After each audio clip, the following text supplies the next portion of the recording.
Президент Сооронбай Жээнбеков 14 октябрда Жалал Абад облусуна 2 күндүк иш сапарын баштады. Биринчи күнү мамлекет башчысы Токтогул районунун жашоочулары менен жолугушту.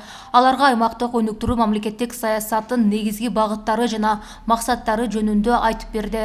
Облустардагы кичи жана орто ишкерликти колдоо, калкты таза ичүүчү суу менен камсыздоо, ирригациялык долбоорлорду ишке ашыруу, агроөнөр жай комплексин өнүктүрүү, калк үчүн ипотекалык насыянын жеткиликтүүлүгүн жогорулатуу боюнча чараларга кеңири токтолду.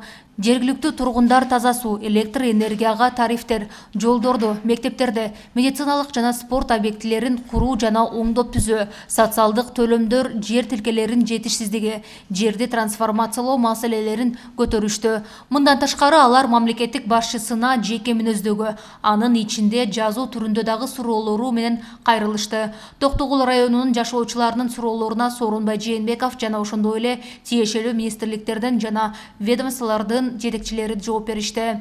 Мындан тышкары иш сапарынын биринчи күнү мамлекет башчысы тигүү цехинин ишмердиги менен таанышып, бал азыктарынын көргөзмөсү жана Токтогул районунун Кара Тектир айылындагы таза суу боюнча долбоордун ишке ашырылуусунун жүрүшүн көрүп чыкты.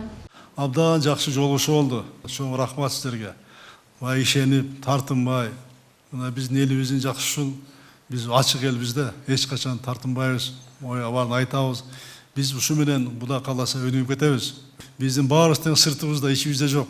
Кыргыз жери ушу менен күчтүүбүз биз. Сыртыбызда айтабыз. Талассак, тарышсак да, урушсак дагы кийин аны чечип алабыз өзүбүз. Мына бүгүн дагы жакшы сөздөр болду, катуу сөздөр болду.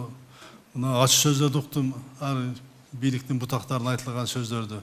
Анын баардыгы боюнча биз алып барабыз. Иш алып барабыз, жөн калтырбайбыз. Мен ошон үчүн келдим угайын деп, урматтуу агай туугандар.